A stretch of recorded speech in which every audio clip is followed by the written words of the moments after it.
I'm back with Dr. Cynthia Bailey, who is a renowned dermatologist with 25 plus years of experience and also the developer of a beautiful, beautiful skincare series that we're going to learn more about. But we've been talking about the sun damage that most people have, the factor that as you age and your skin gets drier and thinner, there are so many things that you have to do. So I guess, we've talked about so many different messages that you have, but what's the one most important message other than staying out of the sun for our listeners for taking good care of their skin? Well, that skincare is self-care. It's self-nurturing. It's not, in my opinion, just about beauty. And in fact, it often gets lost in all of the beauty messages out there. Really, it's self-care and nurturing. When you pick your products appropriately, pick products that suit your complexion type, your skin type, be it sensitive skin, dry skin, oily skin, complexion problems like rosacea or seborrhea. When you really take the time to learn about those problems and craft complete skincare routines that support those problems improving, then you're doing a very nice thing for yourself that's self-nurturing. Well, my mom lived to 99 and a half. She never she never had a wrinkle. And even though she said she did, she never exercised, which drove me nuts because I'm one of those 2-hour-a-day workout people. Yeah. And she just, I bought her an exercise bike and she hung clothes on it. And my sister got her a gym membership, which she said she never asked for, but she did. But she said she never washed her face with soap, ever. Yeah. So I don't know if that has anything to do with anything, but I also noticed that you focus a lot on diet and health and not just on skincare and skin problems. So why is that so important? Well, I'm a lifelong wellness geek, and I was raised in the 60s and 70s, and I can remember, I was raised in Richmond, California, and I can remember pushing the shopping cart at Lucky's grocery store in Richmond, noticing there was a correlation between what was in a person's cart and how they looked. Just their complexion, were they radiant, or did they look like they were encumbered with a lot of health problems and complexion issues? And then as I went into medical school, I brought that observation with me as I studied health and disease and realized there was a big piece in medical school back in the 80s that was missing, that was not looking at that sort of you are what you eat message. And I kept adding that on my own, with people like, Adele Davis, who was an author, Eat Right to Keep Fit, and my own sort of experimentation and my sort of ex-hippie value system of, making my own granola and, always making my food from scratch pretty much. And then as I became a dermatologist, I realized there was also a correlation. If a person had out-of-control psoriasis, they often also had a lot of other health issues and were on a lot of medicines for things like hypertension, heart disease, diabetes, and yet science wasn't corroborating that yet.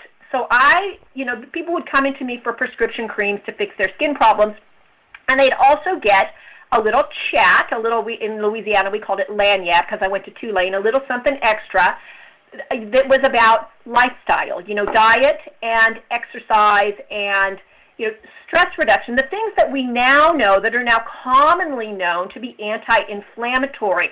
But it wasn't known all these years that inflammation was the driver of psoriasis, heart disease, diabetes, cancer. Many of the big issues we're encumbered with today have a component of inflammation. And yet I'd observed that all these years, that there was some connection. And so I've been passionate about that and a bit unrelenting in getting that message out to people that you really do need to think about what you're eating and what you're doing when it comes to beauty. For example, whenever I would exercise, my husband would that evening say, "Oh, you look beautiful, you're radiant." I'm like, "Yeah, I got my cardio. My complexion is radiant because I got my, hardcore cardio."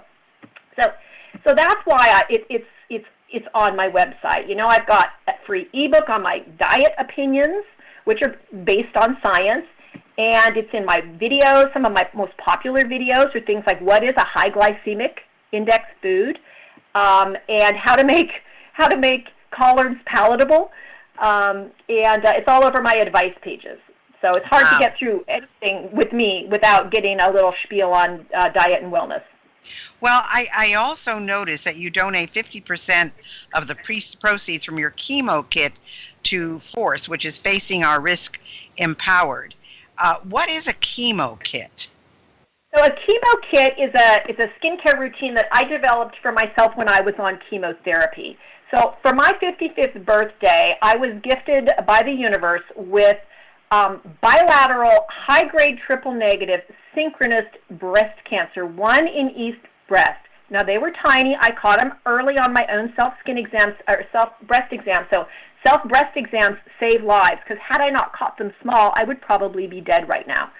And because I had bilateral, high-grade, triple-negative, they made me get tested for the BRCA gene, and I, in fact, carry the BRCA1 mutation. Nobody knew in my family that we harbored that.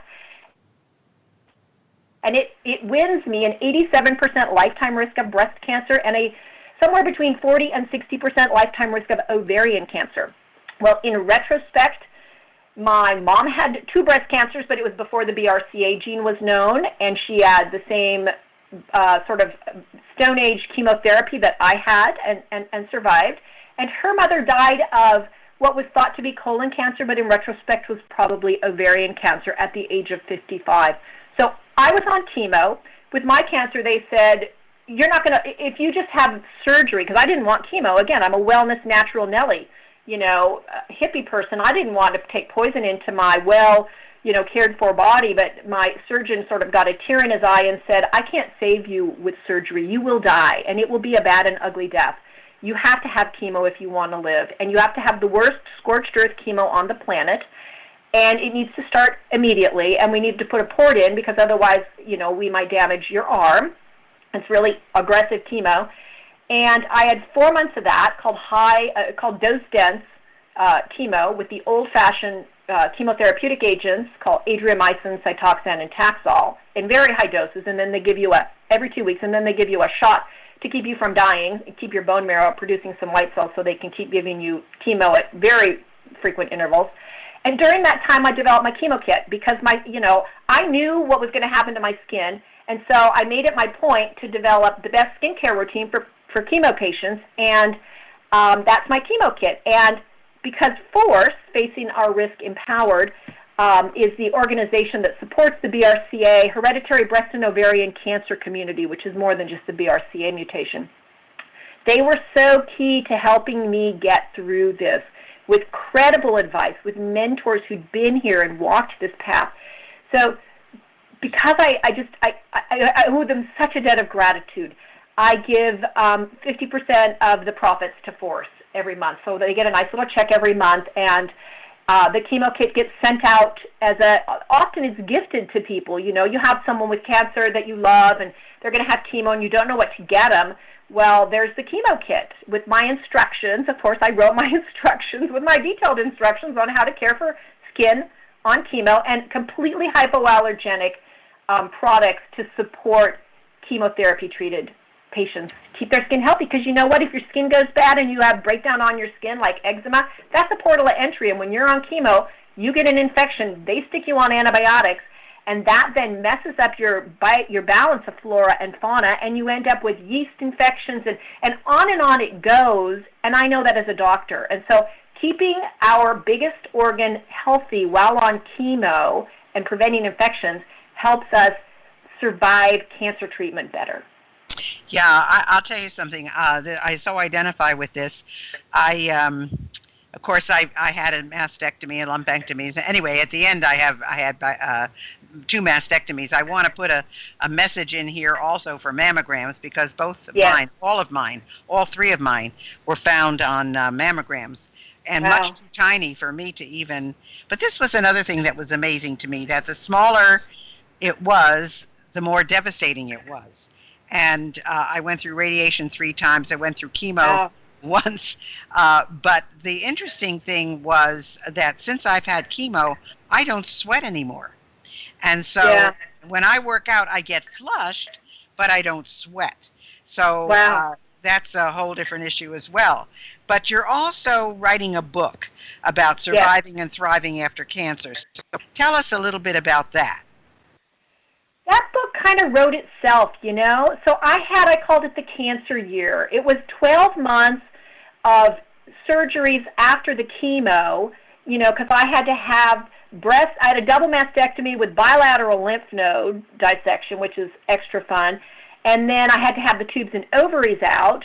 And then I had to have the breasts rebuilt. And plus there was poured in, poured out, and then my gallbladder exploded after the whole thing. So I had like 18 hours of general anesthesia, and the whole thing took a year. And during that time, I'm an avid note taker. You know, I took notes on, and I'm also an avid researcher. And so I would research, you know, what's the best diet to have while on chemo? What are the best things I can do to support myself while on these chemotherapeutic drugs? You know, what kind of advice and information am I getting from the internet, you know, closed internet groups on, you know, the Force groups and Facebook closed groups, and my research. So I took notes, and I also journaled.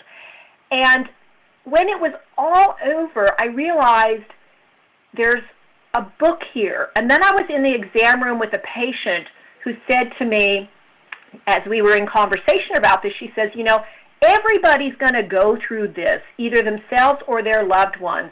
Nobody's going to get out of a life-changing calamitous illness, you know, or get out of life without a life-changing calamitous illness. And you have an approach for how to calm the chaos, survive, and thrive. Because people would say to me, you don't look like you've been to the chemo suite and had precious parts chopped off. You look like you'd been to a health spa, you know, when they would see me after having gone through all of this.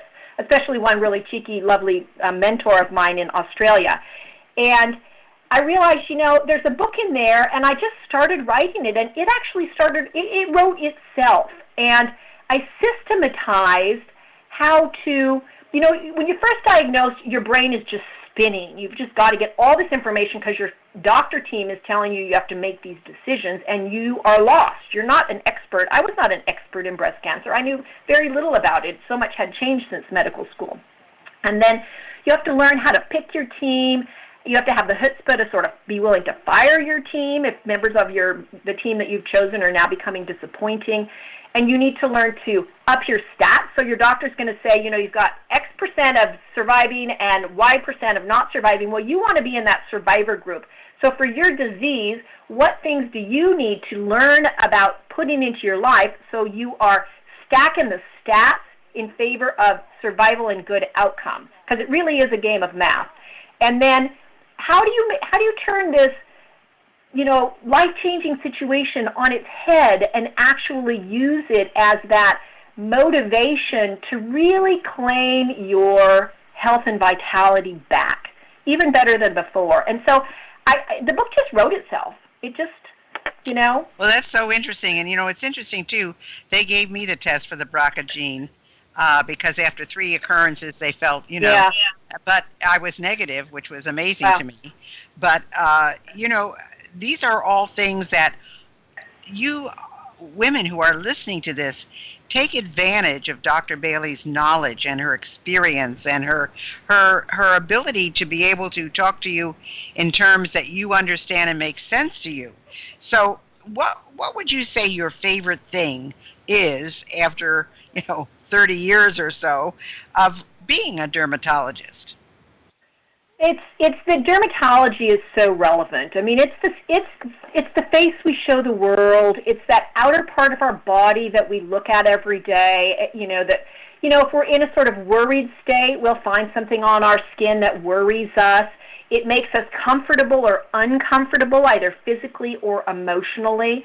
And so everything that I do to help people with their skin is relevant to the totality of their experience as a human. And it all comes back to self-care, self-love, and self-nurturing. And that speaks deeply to me. And so even if I'm treating, something that seems superficial, acne, wrinkles, it's really about the person's experience as a human being, and how they take care of themselves. And I like to keep kind of suggesting that in the content that I write about whatever the skin problem is that I'm writing about.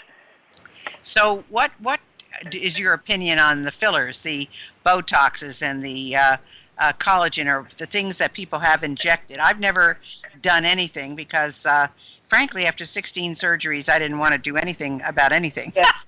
Yeah, I totally hear you.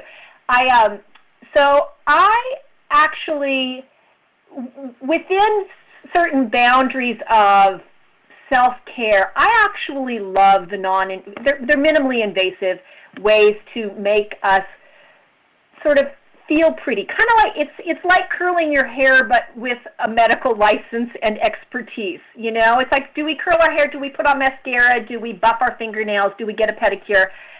It's taking it one step further. So, for example, as the procedures that I've done that I enjoy myself, I have IPL, so I'm fair-skinned, and I can use, people think of it as laser, but it's really light, visible light, intensely pulsed into the skin to treat freckles, and it also seems to alter the gene expression in our messenger RNA, which is how our skin makes proteins, which is how our skin does its business, and it mostly alters the ones involved with immunity. And you notice if you have a series of IPL that your skin is brighter, prettier, creamier, smoother, and behaves more like youthful skin. And if you keep it up, you actually fall off the aging curve. And it doesn't have a lot of downsides when done well if it's appropriate for you. And I also have laser.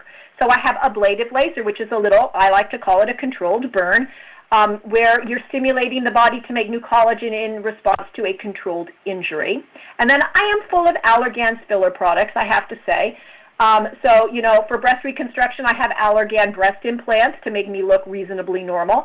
And my face is full of Allergan Juvederm, Voluma Velour, Volbella.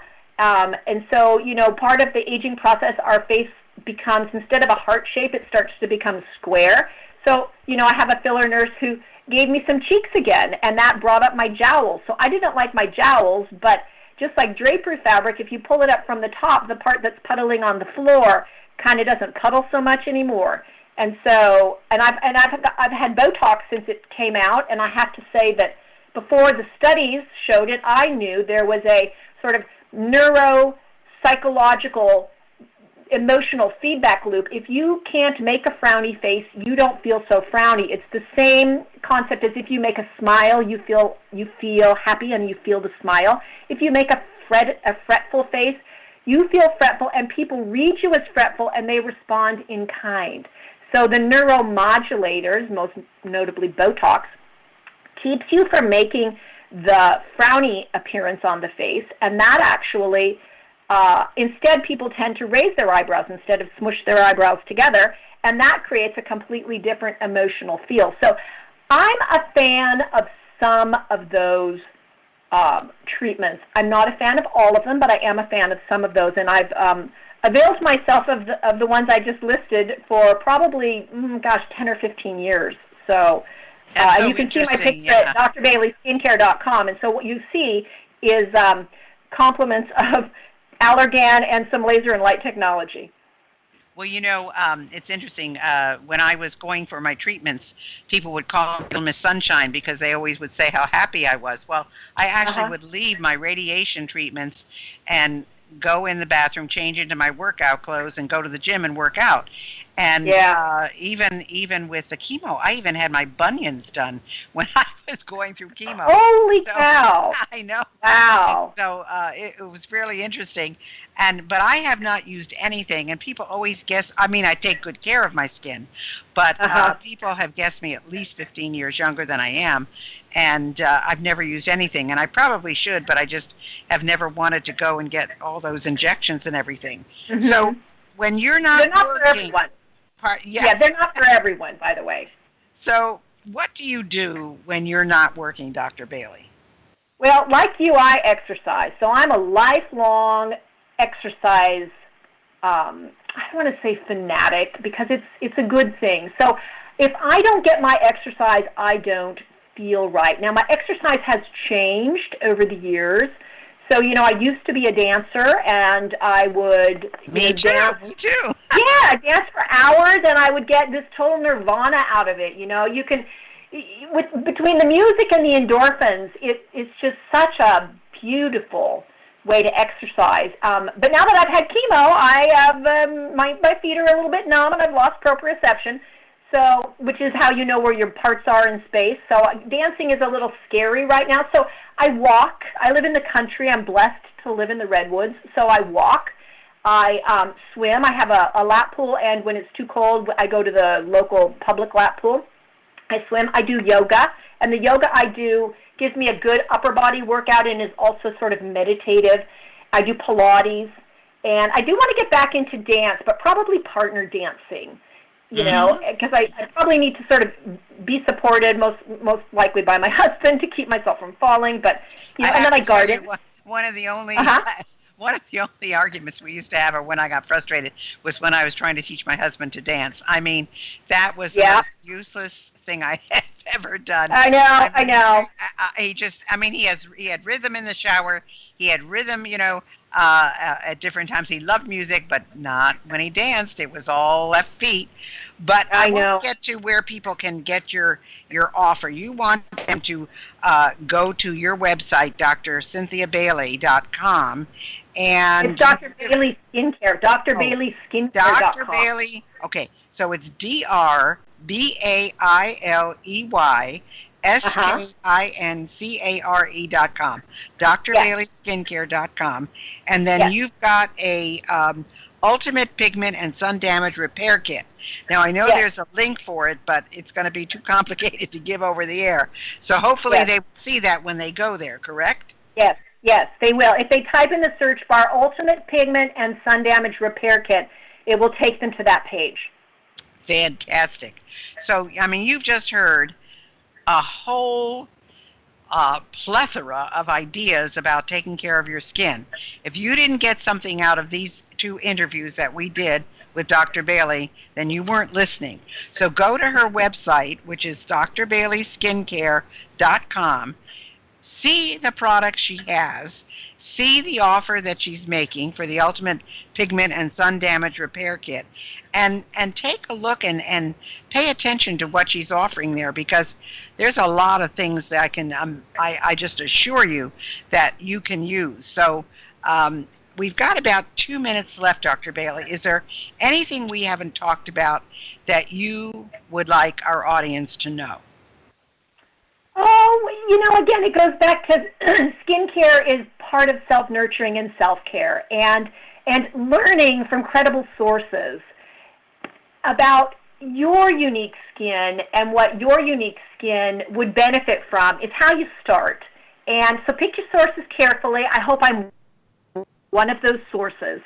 And I've got a ton of information at drbaileyskincare.com, and my blog is the longest running skin health blog in the world on the internet, written by a dermatologist. I write everything there. It's sort of a mind meld with me. And I invite listeners to come over and have a visit. And then you can see me on YouTube too and see how all my skincare and dermatologic care has been working for me. Well, thank you so much. We appreciate you for being with us today. Remember, go to her website, and it's just a key for getting everything that you need. drbaileyskincare.com. Thanks so much for being with us. Thank you, Gayle. It's been my pleasure.